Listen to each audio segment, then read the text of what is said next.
Okay, So that way, if people say things, you can all right. interact with them. Yeah. Okay, so we're sharing screen and we have an album of many Oh, wow. pages of photos from back in the early 90s. Yeah. And So- There I am. I made it to the beach. Okay, we made it to the beach in Senegal. That's in Senegal.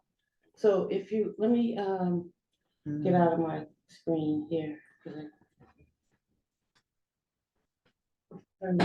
See, that's in the way. Okay, so For Senegal, your first I was time. in Senegal, and that across the street there is where I was staying. See, opposite the house where we stayed in Senegal. Yeah. Yeah. So I went I won a trip I worked as an African regional assistant. So what I did was I was in charge of all the administrative work for the regional African directors. But because I was working in overseas and I did not travel like the representatives did, I won the trip. Yeah, and so I took my husband, if you can move on, thank you. And there we are on the bottom. Yep, that's me and my ex-husband, Michael. We both had on our leather jackets. And so that, see that? Could you minimize that? Right there. I can't put that on that's just on the screen. Okay. So Mike and I had on our leather jackets. He can still wear his today. I can't wear mine. But he was very protective of me when we went to Africa. And so if you go to the slide to the left, the other slide, yeah, okay, there we are. There's Mike in Senegal talking to a few of the fishermen. So my album, you see the captions? Yep. I did everything in captions. Okay, okay. Okay, now it says Malcolm X is popular with youth in Senegal. So I had the Malcolm X friends I met on the beach. Just 1 second, please.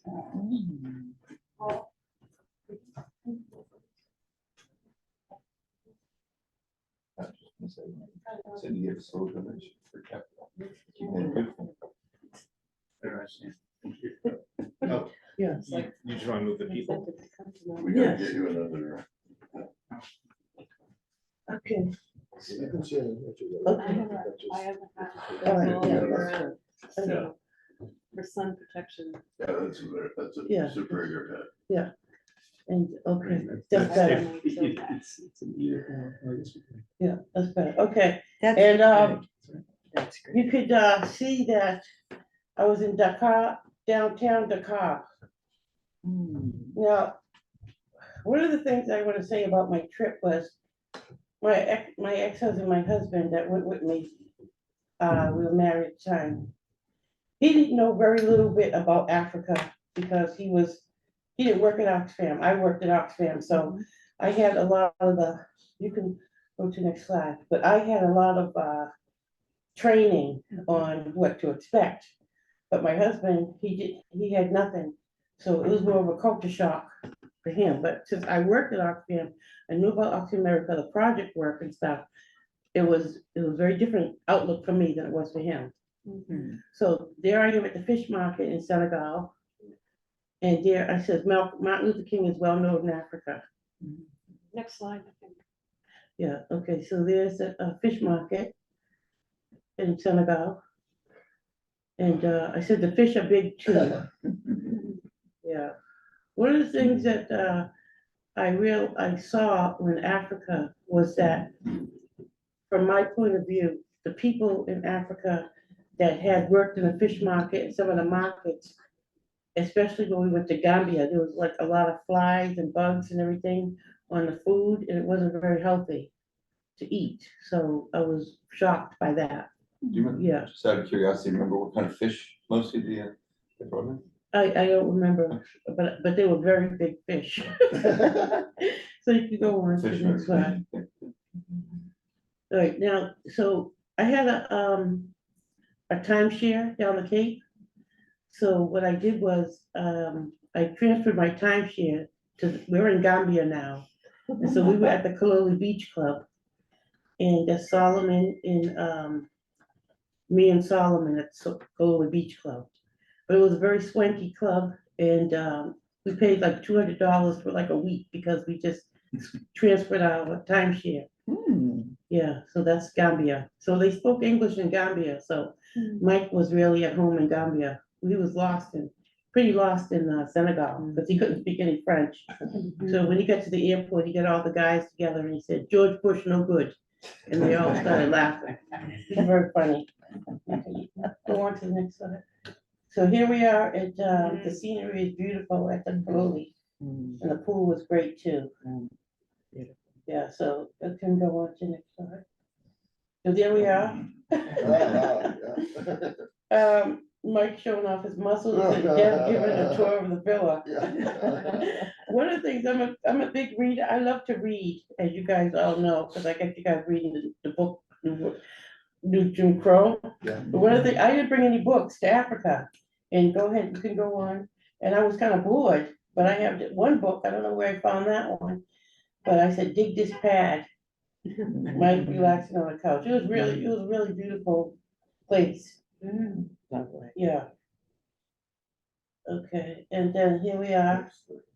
Deb, I says, what a life in living large at last. So I, this is a trip that I won for Africa, a week in Senegal and a week in Gambia. Cool. Okay, so we can go on. And did Oxfam have, they have projects in both countries? Yes, we'll see those. So this is me and Abraham. He worked there. And Deb and the staff posing for the camera.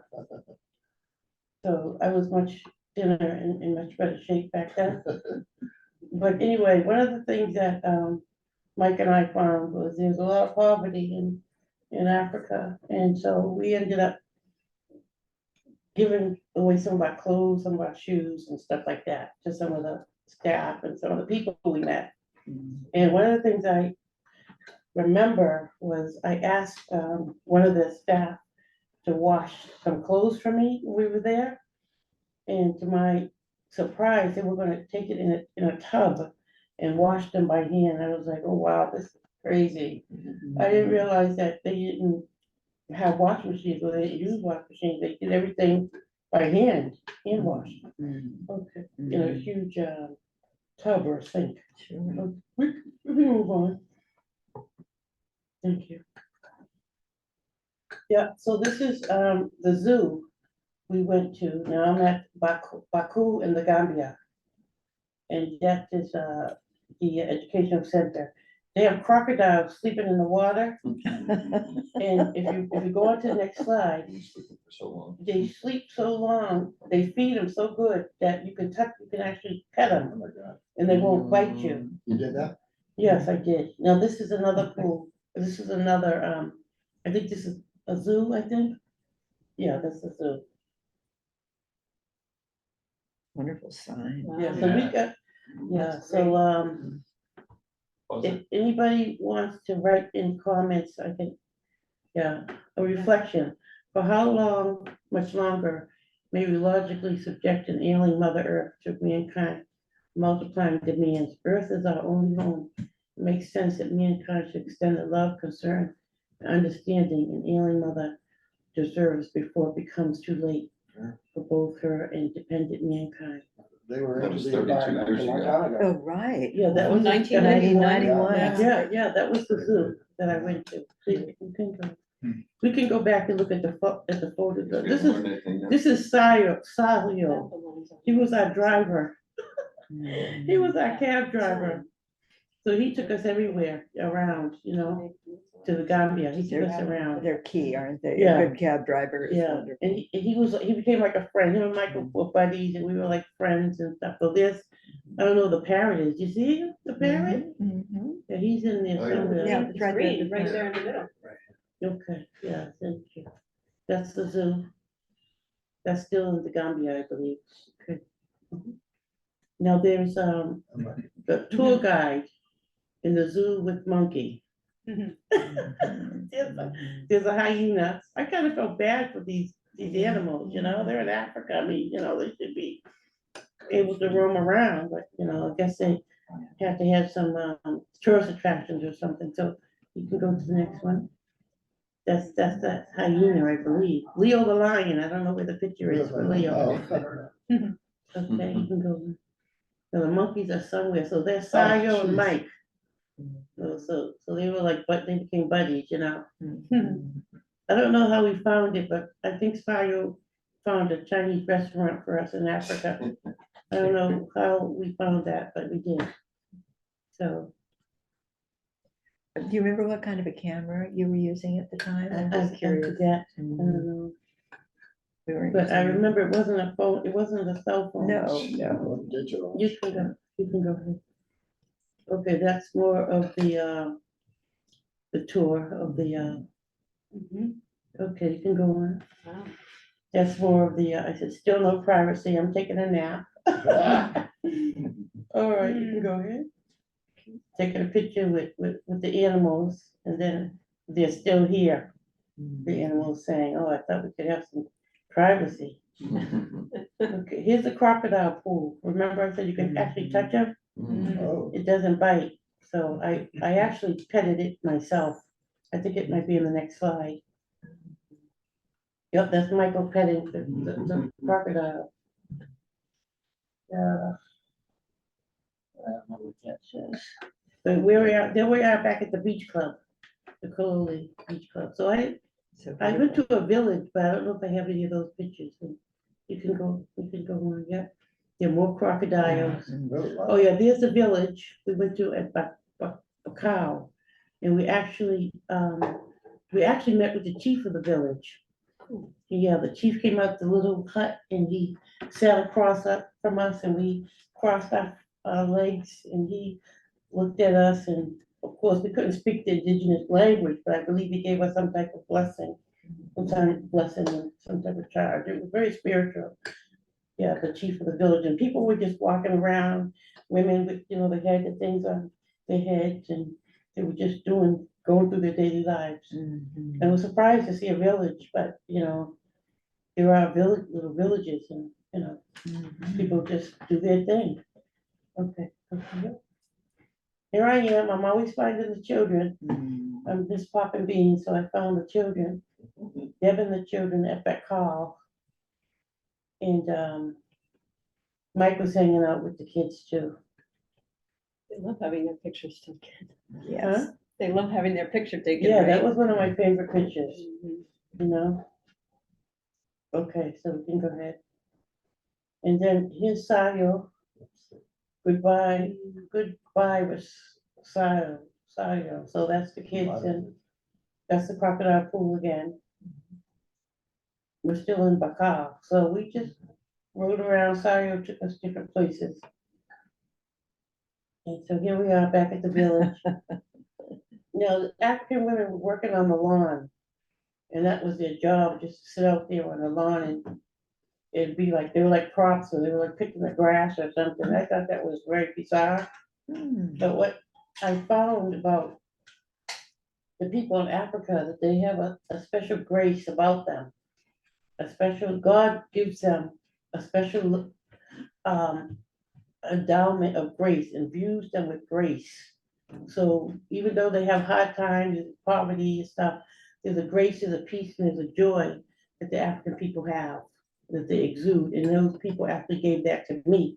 They were looking upon me as American with, you know, with some deficits because, you know, we got everything, we have everything. They have nothing, but they have God, they have grace, they have life. They have a joy, a deep joy. Okay, so here we go. Now here's one of the guys cleaning the pool. back at the Gold Beach Club.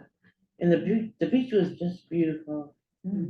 I love being in Africa. It was just spiritual for me as an African American, just being on the motherland, just touching the earth, just smelling the air, just being around all the African people, just being in my home, you know, where I'm from originally. Because with the trip that I made, I could have went anywhere in the world, you know, because you get a trip and you can go to Asia. So I said, no, I have to go. Yeah. And when I got there, the drums were beating and I just felt at home. Mm. So here we go. Let's try it again. Let's go to the next slide. Thank you. So I can't swim, but I can try. And I said, oh, I'm in heaven. I just loved it, you know? And then you can go on to the next slide. All right, here's the market at Bacall. So see all the different fabrics and things? So we actually get an outfit made, and at the end of the slide, so you'll see the outfit that this gentleman made for me. He could sew anything you want, so he did. And this other lady here, she displayed clothes and she could send clothes. And then we can go on to the next slide. See that? Sayo was displaying some of the clothes and jackets and beautiful things. Beautiful, Yeah, so vibrant. yeah. So that's how they make a lot of their, you know, living some of the markets and things like that. So I actually have a lady from Uganda that sends me things.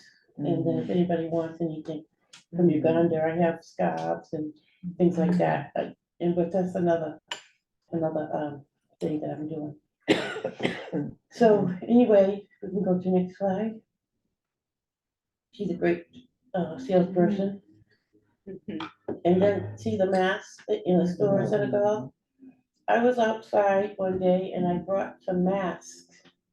And my husband at the time, my ex-husband, forever husband, told me to take the mask back to the man. And I says, please, Michael, please don't make me do this. And he insisted because he wanted to, you know, he's very thrifty. And I bought these masks from this tall African man because I felt I was gonna help him and see, you know, help him make a living. And I bought some masks. My ex-husband told me to bring them back. I brought them back, and then my husband went with me, and he says, give the mask back and get your money back. He told the man. And the African man said to him, what tribe are you from? And my husband said, I'm from the Boston tribe. Oops. Yeah, so that's what I'm saying. Michael had he had a different way of looking at Africa. I was more, I'm not saying I was more respectful, but I was more traditional. I was more like, please, let's just respect the culture, respect the people. And he was like, I'll throw it in somebody off the mountain if they try to hurt us. So he just didn't play around. But I had to give that money back. It wasn't that much, but I did get my signature for my grandkids are gonna have. We're from the Boston tribe when I have my bands. So you can go on to the next slide. Here now this is Carafa. And when we were in the Kaloli Beach Club, I met Carafa, this tall man on the left, and he brought me back to his house to meet his family. And it was just very, very beautiful experience. So that's Carafa, and that's his family, I believe his wife and some of the kids. And that's Effie, the baby. She was 2 years old. And like I say, they don't have much, but they have a joy about them. And they call me Fulani, they call me Fula girl, but my ex-husband, he was Ghanaian. They just thought he was, you know, African because where he looked. So they said an African woman with a beautiful girl. And of course that was, you can go on to the next slide. Beautiful girl with me, right? So here's African Mike, but he goes along with everybody, you know, Mike and the African brothers, you know, and there's a Fula girl, Deb, in the gang in Africa. And the boy and those kids, Mike and I, we didn't have any kids at the time. So those young men, they told me, instructed me, I had to have a baby, I had to have a baby, I go home and have a baby. So I got the charge from when I went to Africa. Okay, so let's go on. And so then we had to walk back from there. So we're heading back to the hotel. See the ghosts, they look kind of skinny, don't they? They do. But it was a whole desert walk. And I don't know how I did it, but today I can't think about walking as many miles as I did. You can go on. And so here we are, still walking. Caught up on Deb. We stopped for a picture. And then I'm taking a picture with, who's that? The motorist. And we're still walking back to the Cologne Beach Club. We took a bus, actually, we took a bus to there. It was kind of crowded, but it was a little small little bus, everybody cramped on in it. Mhm. It was quite an experience. Yeah, I know. Okay, we can go on to the next slide. Here I am again, I found the kids, the school kids and Deb with Kalfa. They were all the little Gambian kids that worked, yeah, they worked there and then here I am, the long walk back. It was pretty long. Okay, so here we go. I don't know where my husband is. Me and Carla are kind of like we're buddies at that point. There's the sheep and the cows. They just walking. And that's the people in Safari. That's a house of wealthy people. I did get to go to one of the projects and meet one of the project managers there. I don't know if the picture's there. And let's see the next one. Ah, finally made it back to the beach. The long walk. Okay, then it says I could use a drink. Whew, I made it back. I guess yeah, and then here we go. I have a little bit to eat. And then I could use a rest, and then that's a beautiful mosque. Gorgeous. And just what a place, and he's flexing his muscles again. I'm in the kitchen, he's on the counter. He's just funny, he's a great guy, you know. And so then, here I am, look at all those masks. And that's the outfit the guy made for me. Oh, that's Isn't it pretty? Yes.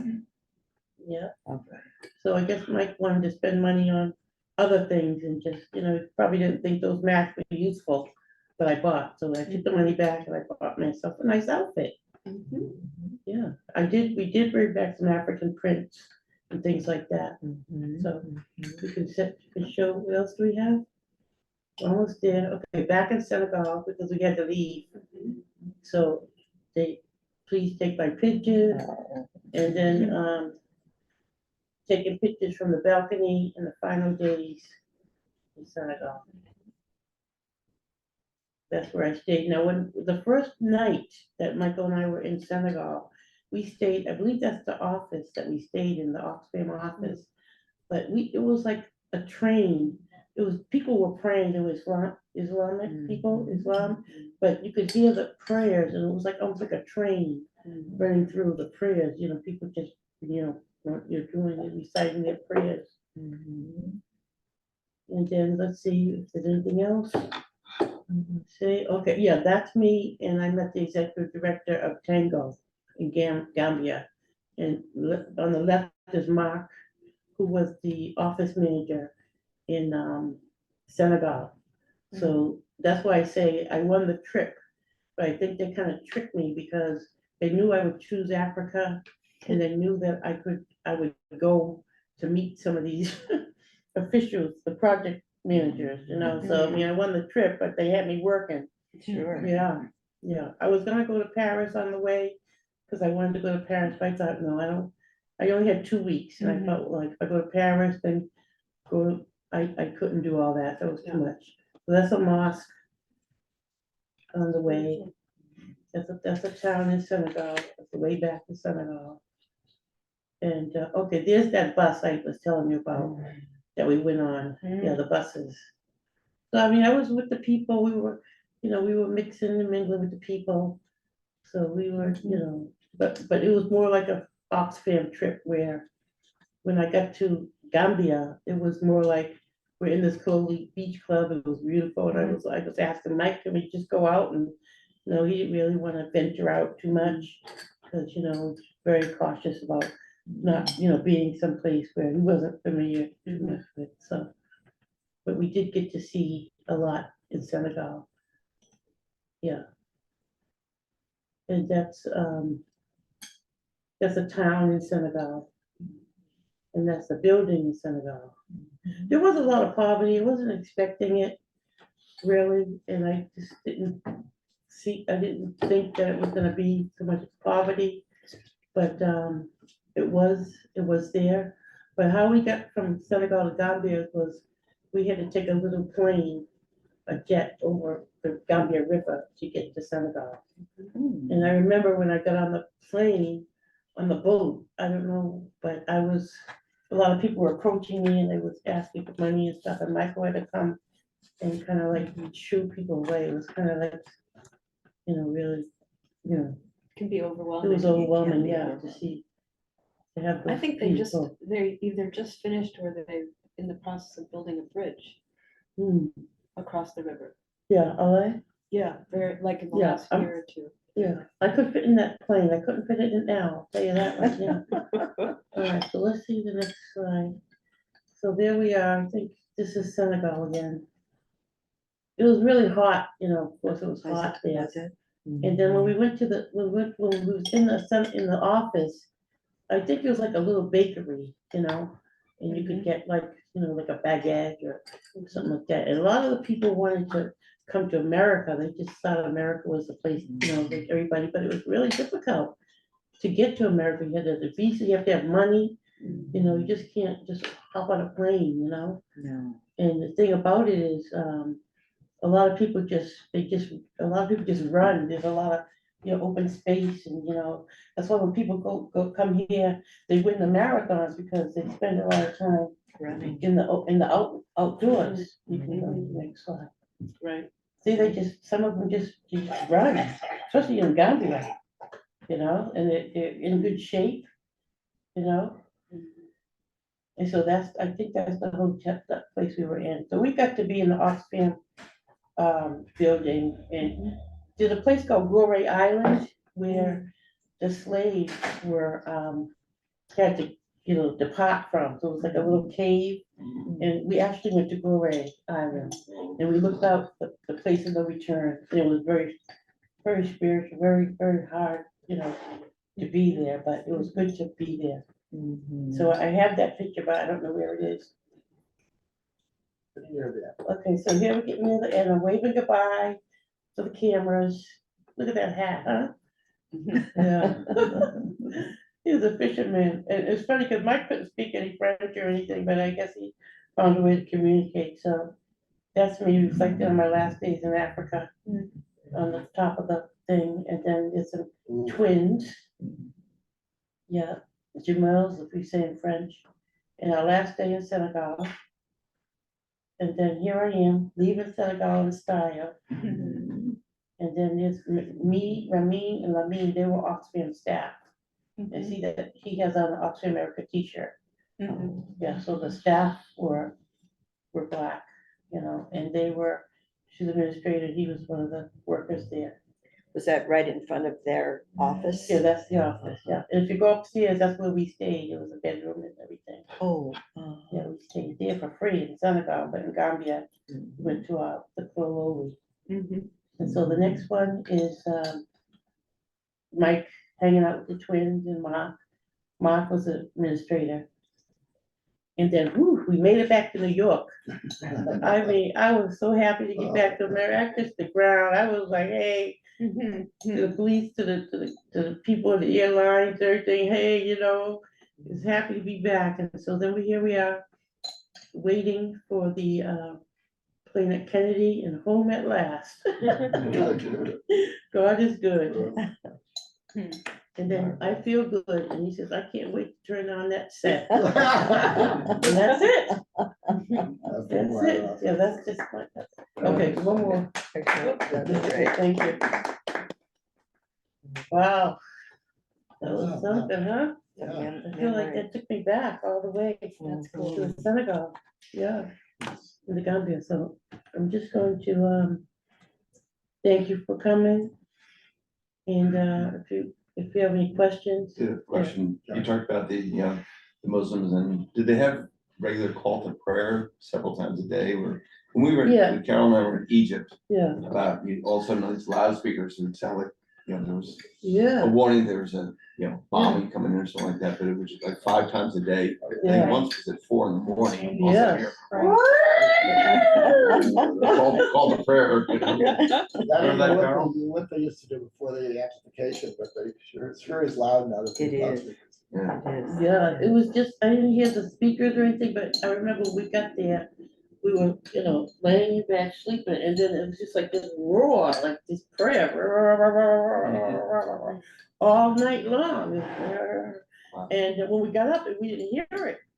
But when we got there, and the funny thing about my trip was I was administrator on this end in America for African America for Oxfam. And when I got to the airport, I couldn't get in. And they said, "Who are you?" I mean, this is at the start of the year. I says, "I'm African, I'm Oxfam."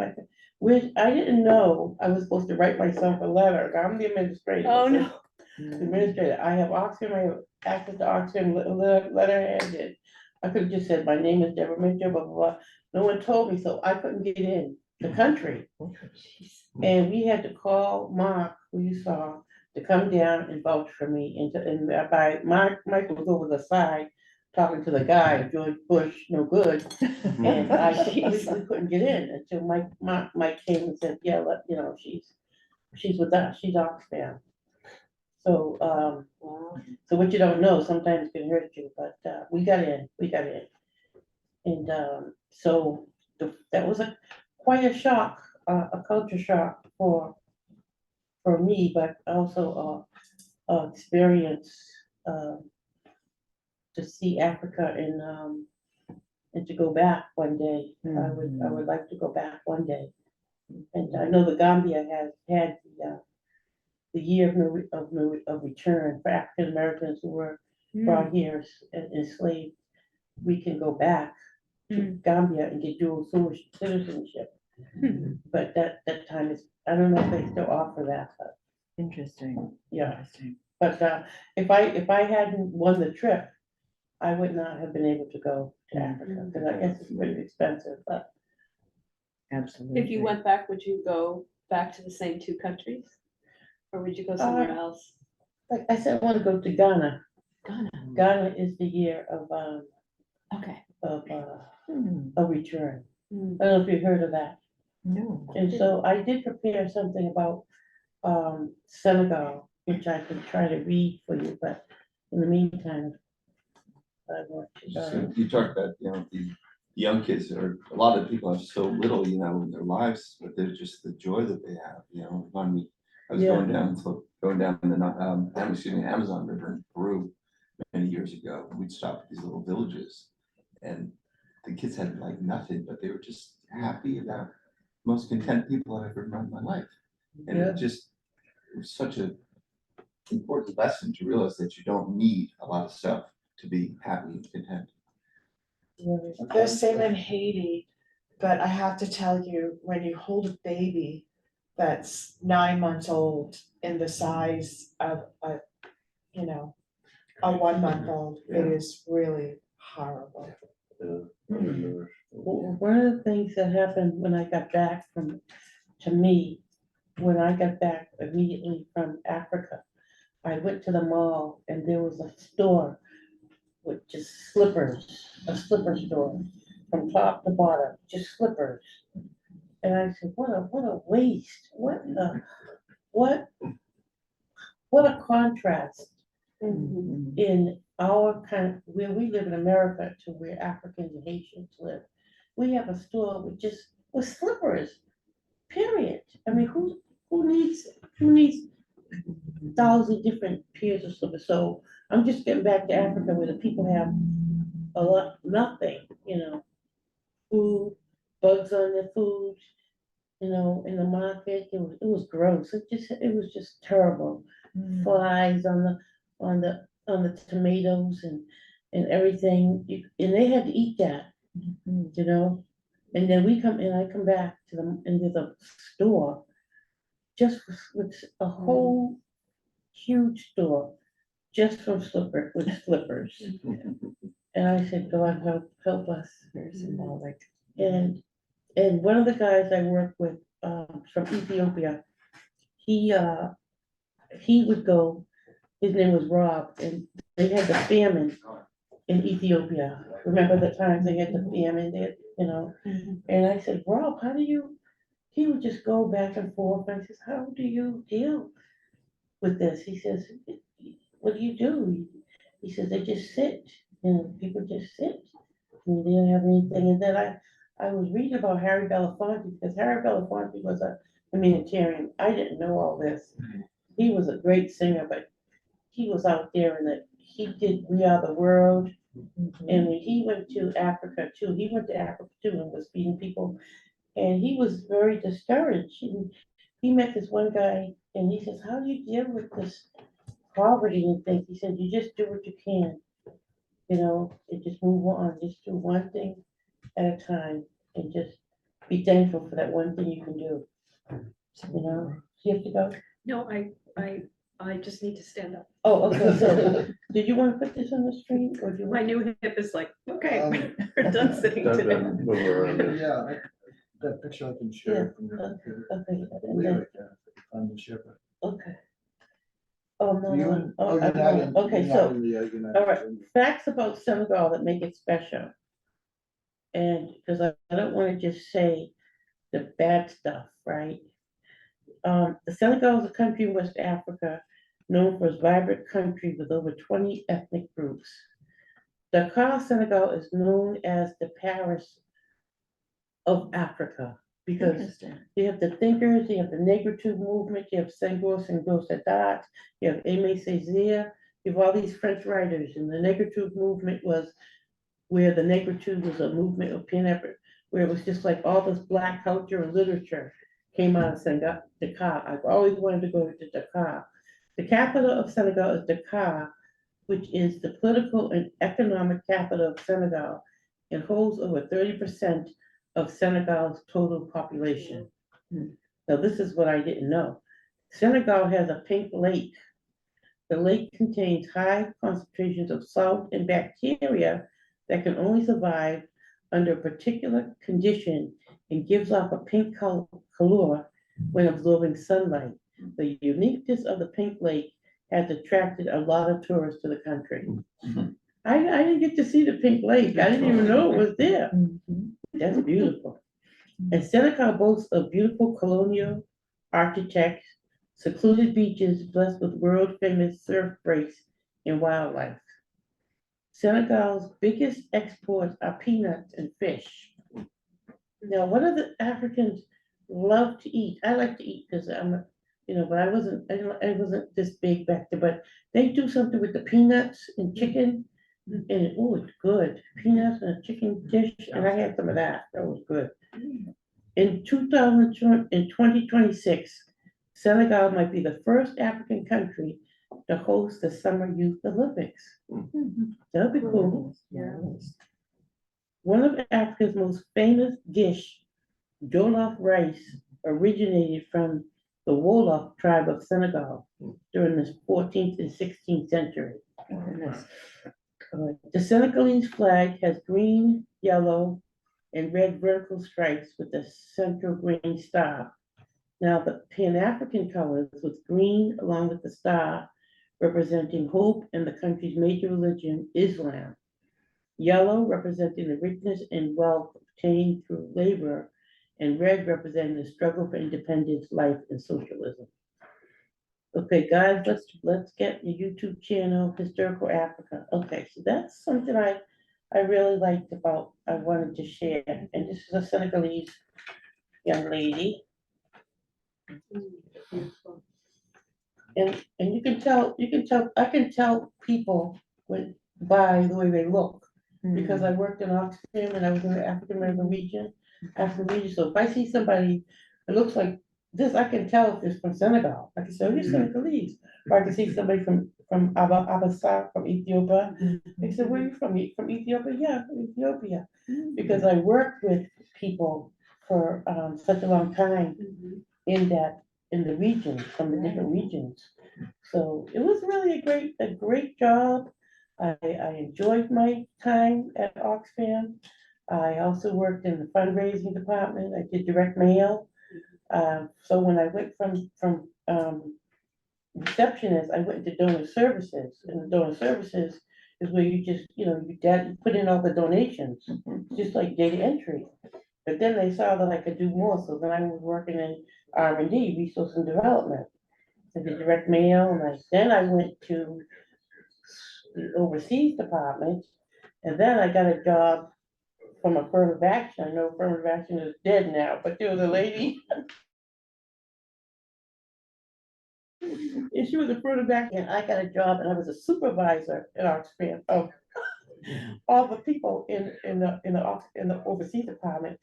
And then we have, in the overseas department, we have these offices, and you have to do the books, each office, they have financial books. And I had to make sure all the financial books were done. I don't know how I got this job. I was like, they gave me accounting training. But the thing is, see, when you don't know your worth, I didn't know my worth, so I figured I wasn't supposed to be doing this, so I went back down. I got back, I demoted myself. I said, I can't do this, but I was doing the job. And then from there, they laid me off and gave me a part-time position in the Africa region. So I wasn't the full Africa region assistant. They wanted me to be the halftime assistant. Now, the Bible says pride goes before the fall. And my pride stuck in. I said, I don't want to, I was in here for almost 9 years. I didn't want to do a halftime position. So there was a couple of other positions open, so I applied, and Oxfam was union. So we had these union meetings, and, we had people from everywhere, Peru, Ecuador. I mean, it was just like it was just the world. It was just like the world, but most of the people that were in the jobs in the overseas, they were elite. They were the elitists. They were the people, who had the money, who could afford to travel back and forth. So I took the job in the World Harvest, Fast for World Harvest. Anybody know about that, the Fast for World Harvest? Yeah, the Fast for World Harvest was a big job, but in all the colleges around America, they had a Fast for World Harvest, and they donate all the money to Oxfam. And then they had these things called super hunger brunches. And so I have a big family, so I got everybody in the family to be at a restaurant for a super hunger brunch. And that was my job. I was a Fast World Harvest coordinator. But the part about it was, you had to do the computer, you had to do all these reports and everything, and I didn't really know how to do that, so I wasn't all that good in that job. I probably should have stayed as a halftime administrative assistant. But like I said, the pride goes before the fall, but I got the experience, I got the super hundred brunch, and I did great. They said, wow, you did great. And then that was it. They had a change in the staff, and they swept us all out, and they got new people. They got Ray, somebody who was, we had John Hammock, and we were all like hillbillies, we were all hicks. And we were just like all social activists, and we were just like a whole bunch of social activists. And they changed Pat, they changed it, and they went corporate, they were more, corporate. Yes. They moved to our place and moved everything. Yeah. But the money, I mean, they paid good. They paid really good, so that was my job at Oxfam. That was a I had a big, great time. I have a question, and it is not directly related to that, but it goes back to what you were saying about being in Africa. And you were talking about the Muslim community, and there's been, I guess as a religion scholar, I know a little bit about this, but not as much as I'd like to know, but there's been a really dramatic increase in the Muslim population in some African countries. Do you know if that continues to be the case, and Yeah, what percentage of the population, like in Senegal, would have Yeah. been Muslim? And yeah, do you think it was like, is it Malcolm X, or yeah, to what would we attribute the rise in Islam? yeah. I mean, Well, by conversion, like from something else to be Muslim, is that what you mean? Yeah, I mean, Interesting. I From the understand, original tribal religions, you mean? yeah, Yeah, or I don't- even from, I don't really know. I just know that from what I read that, Senegal was an Islamic country. So they have Islam as a religion now. Now, what Carrie might know, I know that Egypt is more Islamic, isn't it, Egypt? Well, Northern Yeah. Africa is completely, but I think when Muhammad and the original Muslim armies sort of spread out and conquered, they came into Africa fairly well. I thought that really dates back to the very beginning of this. I know it's Christianity too. I think maybe Ethiopia is Christian. I would have to do some studies. I really wasn't into the religious aspect of the job. My job was more like, overseeing the projects, and they built wells in Gambia. They had some things in Rwanda. There was a big famine in Rwanda, and there was, back when I was in Oxfam, there was that whole USA America campaign, and there's a lot of money going to Africa, and they wanted to really help the people, there was a lot of starvation, and they wanted to help people. And then they moved from the overseas perspective, and they started doing US projects. They started doing projects in the United States too. And there was a lot of advocacy work. There's a lot of, Oxfam still probably does all that stuff. But I really didn't know too much about the religion. Some of the people that I worked primarily with, they might have been Islam from, that religion, but I really didn't focus on that. But, it was a great job. I mean, it was a job of a lifetime. I mean, I almost ended up working at Harvard Vanguard as a clerk, but I said, no, I went, and they had great benefits. They gave it time off, and they didn't comp time, and it wasn't like a job where you had to go in like a 9 to 5 type thing, But, and then I had a aunt who worked in major donors, there was a lot of grant writing. My only thing is I wish I would have really gotten into the grant writing aspect and learned how to write grants. And I remember one guy that I worked with, I helped develop a job. I forget what job it was, advocacy job, and I was happy I got this job written, and then I thought, well, hey, he's gonna give me the job. He gave it to somebody else got it. Oops. Yeah. Speaking of Rwanda, Carol's friend Hippolyte is just arrived here from Rwanda, and I think she thought that maybe he would be participating in, Okay. or Is at he least here? watching. Yeah, you can join in. Carol, is Hippo there? Oh, she's on And mute. you gotta unmute yourself. She keeps looking Oh, at hi. Oh, hey. How you Yeah, get on doing? camera, yeah. Is that the guy I tried to marry off, Carol? Where's my wife? Where's my wife? I'm still working on it. Welcome back. She's my mother, I'm not sure I'm gonna allow that. So we were talking about Rwanda, right? Did you want to Yes, give? well, you Yeah, we were mentioned talking about Rwanda. Rwanda. I know you was there the whole time. Carol, is he the guy I tried to marry off? That is my department. I left that up to you, Deborah. Oh, Hippolyte, I got you. Don't worry, I got you. Yeah, I'm still waiting. I'm still single, so you need to do that quickly. Got you, don't worry. I gotta get you out of Carol's house. Oh, okay, so we'll go to lunch. So Hippolyte, do you wanna say something about Rwanda? I think that, it was a genocide, right? In Rwanda? Yeah. So that's what I was saying. I was the African regional assistant, so Rwanda, I did Zimbabwe, that's close to Rwanda, right? So I was in Zimbabwe, Harare, so I didn't go there. I went to West Africa because I love the French culture, I could speak French. So that was I always wanted to go to Dakar, Senegal, so I had a great time. But if I go back to Africa one day, maybe I'll go to Rwanda or Zimbabwe or South Africa. How's that? Can you give me a new husband? Give me a husband, I'll get you a wife. I think you are very good at finding yourself someone. So Did you enjoy the slideshow? Did you watch listening? yeah, I enjoyed, and I like to see the perspective. Again, that was in 99. What? Those in the 90s, somewhere in the 90s. Or Yeah. the 80s. Or the 80s. I don't, yeah, the 90s, yeah. Yeah, I think Yeah. some I of don't know when. a while ago. Yeah. I've never been to Senegal myself, but I think, maybe some of the things have changed in many ways. But I think again, the culture, the food, the joy is still there. That's what I would probably say.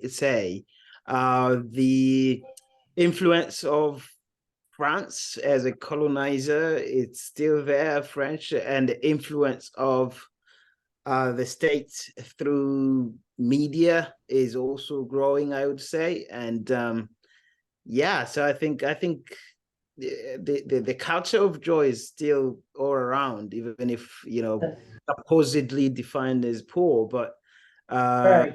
they are yeah, the joy is everywhere. You go to Uganda, Burundi, Rwanda, countries that are put on the list of very least, you would say, least wealthy countries, but they, you find joy most of the time. So that's what I can say. Yes, and you could pray. Africans can pray too. I mean, listen, I love to pray. I'm a prayer warrior, and I love to pray with people from Africa too, because we're close to God. We are close to God, and that's good. It's a good thing. Yeah. So yeah, very good. Yeah, well done. It was so good to see the photos and the ventures and things, and Oxfam then probably still had some good reputation than today maybe, but yeah, it's good. Yeah, there's a lot of people. The thing that was authentic about Africa, about Oxfam, was they hired people from the region. So there was somebody from Harare who worked in Zimbabwe. My boss in the Africa, West Africa, she was from Senegal. Oh, she was from West Africa. There was an Ethiopian lady that worked, that was the head of the Ethiopian region. So that made it authentic, and that made it good because people brought their own culture, they brought themselves to it. It was a fun place to work, and I really enjoyed that. So, and I caused some trouble, but that's what I do, right? You probably need you probably need to order some more African outfits. So they were really nice on you. I got my baby. The guys told me to get my baby. I got my baby. She's doing good. Hey, Hippolyte, not to put you on the spot, I wonder if you want to maybe just talk a little bit about your studies right now, what you're doing. Sorry about that. Uh-oh. I'm done with my talk. They want you to speak now. About what your studies over in the UK right now. I'm doing research on rebuilding trust in the post-genocide Rwanda. So that's what I'm doing, and I'm looking at behaviors, conditions, and values that can be used, or how Rwanda have, if they have, rebuild their trust, and trust between people in the community, and trust between the authority bodies and people. So that's what I'm studying, and hopefully hopefully the research will be done and in next year. Yeah. Oh, that's good. So there's a few people out in Zoom land that we haven't heard from. Has anybody been shy and had a question that they've been thinking about during this last hour that they'd like to raise? Yeah, Ollie. Oh, Ollie, you can unmute. Debbie, very nice presentation. Carol's Paul Carew. I want to ask a question to your guest. Studying the behaviors. I do behavioral work myself with veterans. I do matter of fact, I'll be in court this afternoon. I do a couple of cognitive behavioral therapy smart recovery groups weekly basis, and of course the individual work I do. I can't do enough reading in the area, so I don't know about you, but I'm really enthusiastic like Deb. I love to read, and I just finished one book last night, and I'm gonna start another one today called Atomic Habits. And I don't know if you're familiar with The Power of Habits and Atomic Habits, but they're both great books on behavioral work, how you can change your behaviors, your habits. So if you're ever interested, Carol will tell you how to find me. I have a couple of books on each subject, The Power of Habits and Atomic Habits, that I share with my participants in my groups. And, go ahead. Go ahead. Paul. You know where I hang out, Carol. And Paul has donated a couple of books. We're reading the new Jim Crow. Have you ever read that? Chipotle? No. What's your name? Hippolyte. Hippolyte. Well, I want to get him to read the books on the powers of habits and atomic habits first, because that will represent behavioral issues. The new Jim Crow, I have more for Deb and for the group. We have a reading group in August, and I promised a couple of people, Dr. McKenzie being one of them, to share a couple of books. Mackenzie has a book. Got it, and I'm reading it. Donna has her book. Thank you so much. But I just wanted to add that I'm getting a little hungry right now. And I just want to end the talk that I was doing, and I want to thank I can't pronounce your name, I'm not gonna mess it up each time. Now that you have some French, say Hippolyte, that's a French name, so it's Hippolyte. Is Rhonda French also, French speaking? Yes, I mean, it is, and it is transiting. They started transiting from French into English in 2008, so there are still in transition maybe, but French, yes, certainly older generation. I mean, you would say generation from me and up, they can speak some. Okay, so can you speak French? Oh, je peux parler le français. Ça va. Vous invitez pour votre meeting en août. Ah, je vais le faire. Je vais le faire.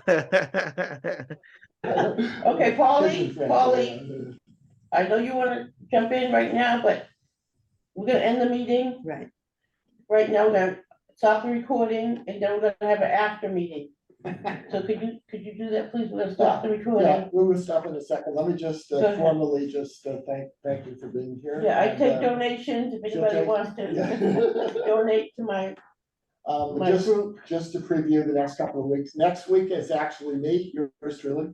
So we're gonna pretty much stay on the equator, but cross the Atlantic Ocean into the Amazon, and I'm gonna talk about a couple trips that I took.